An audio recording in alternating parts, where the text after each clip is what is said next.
Although I've sent myself into exile, I'm still doing essentially the same things as before.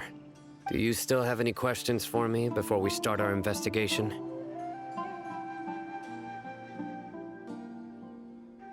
One of my former subordinates told me that this title has its origins in a strange incident. The Academia has long exiled mad scholars to Aru Village. A mysterious phenomenon exists here. When mad scholars first arrive, they are as incoherent and deranged as before.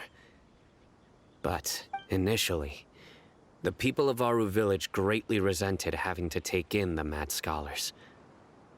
But a strange incident one night changed that. Aru Village was struck by the strongest earthquake in living memory. Seeing buildings on the verge of collapse all around him, the then chief of the village was preparing to take everyone to safety. Suddenly, he noticed a mad scholar crouching in a corner, caressing the ground with his hands. A soft, green light radiated from him, like a divine glow against the backdrop of night. Despite the powerful tremors that ripped through the ground that night, all the houses remained upright, almost as if they had grown roots reaching deep into the ground. In the end, not a single building collapsed, and no one was hurt. After that, the people of Aru Village treated the mad scholars with greater kindness, and began to refer to them as the village keepers. The soft green light? A mad scholar protecting Aru Village? What do you make of it, Traveler? Paimon thinks so too. Actually, Cyno, do you know if any of the mad scholars continued to wear their Akasha terminals at Aru Village? In theory, they would continue wearing them so the Academia could still monitor their activities. With that said, the main Akasha system would no longer have any interaction with them. Oh, no wonder! Everything makes sense then! Add in the fact that they calmed down, it was probably Nahida who calmed them. If you are able to draw a conclusion from this one story alone, then it appears you possess much more information than I do. So, what do you make of the story?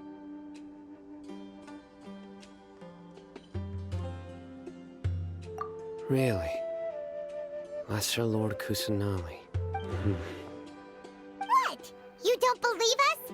Lesser Lord Kusanali was definitely using the Akasha to give her power to the mad scholars! No, it's not so much that I don't believe you. I'm just struck by your reasoning. Lesser Lord Kusanali, the current Dendro Archon. Is she really active in Sumeru? The Academia has always placed far greater importance on the late Greater Lord Rukkhadevata. They've more or less ignored Lesser Lord Kusanali, and I've never had any reason to doubt their views. In addition, I've never heard any stories about Lesser Lord Kusanali and her deeds. To me, she might as well have been a god that never existed. No way! Nahida definitely exists! She's a... how should Paimon put it? She's a good Archon who's kind and wise, even if she says weird stuff sometimes. I've spent many years interrogating criminals, so I can easily tell when someone is lying. Good! Then you should know that we're telling the truth! That look in your eyes. I've never seen that from a liar. You two really must have met Lesser Lord Kusanali. How can this be? To think, our Archon has been amongst us this entire time. Alright, now it's our turn to put our skills to good use for this investigation. But easier said than done, especially since we don't have any leads. Maybe we can start by knocking on some doors. Excuse me, are you here to help me find my grandpa? Huh? Who are you? By the sounds of it, a resident of this village. My name is Isak. You'll help me find my grandpa, right? Is your grandpa a mad scholar? Hey, don't say that.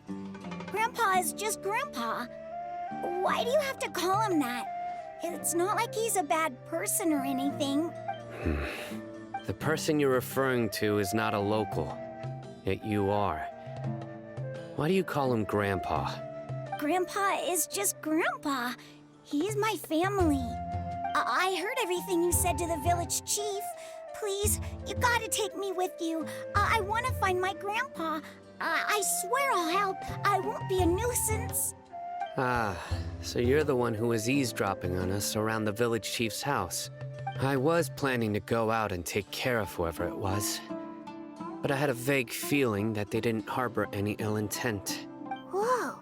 Haven wasn't kidding about Matra having sharp senses. Cyno, he's just a kid. All he wants is to find his grandpa. Let's find a way to help him.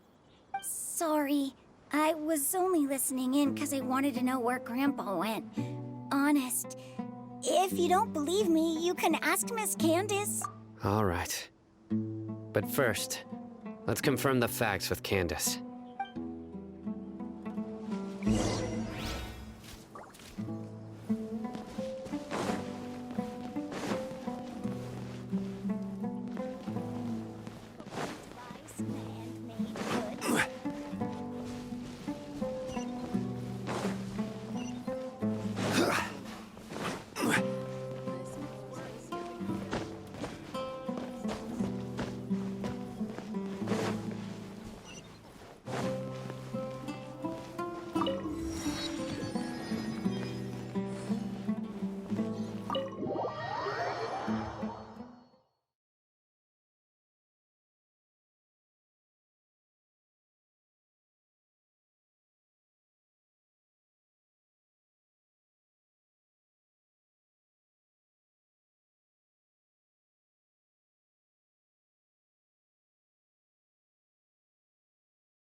Cyno is super vigilant.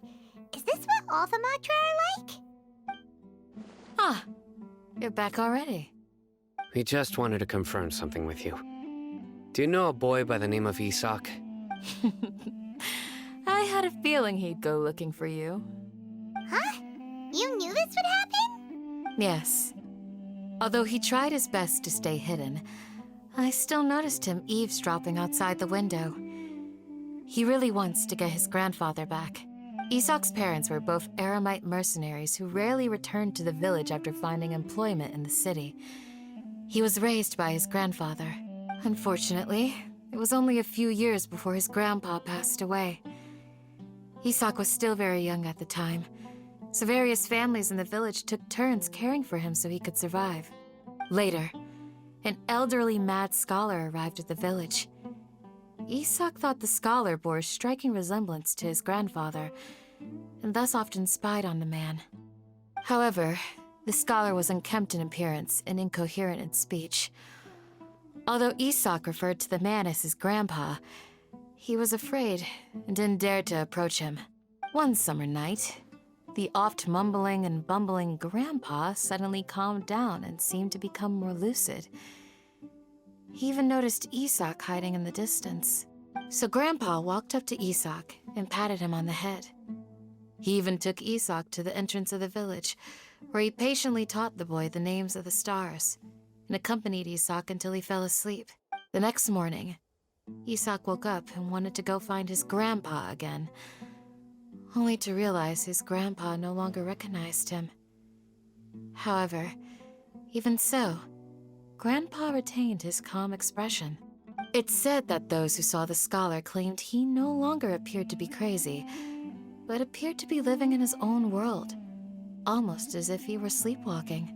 Isak was thrilled that his grandpa was able to find peace, and would follow him all the time, asking him things like, "Grandpa, want me to take you somewhere fun?" Or, "Grandpa, could you tell me stories about the stars again?" All this somehow just makes Paimon feel really sad. It seems like they both deserve so much better. Perhaps. Nearly everyone who lives in the desert has some form of hardship or regret.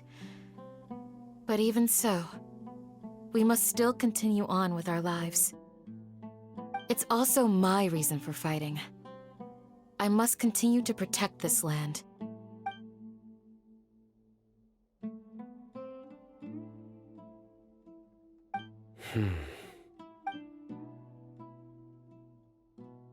Maybe the people have always had a considerate god watching over them. Huh? What did you say, Cyno? No, nothing.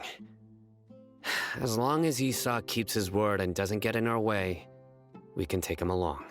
Perhaps you are more compassionate than I gave you credit for. Please accept my thanks on Isak's behalf, Cyno.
Hey, Isak!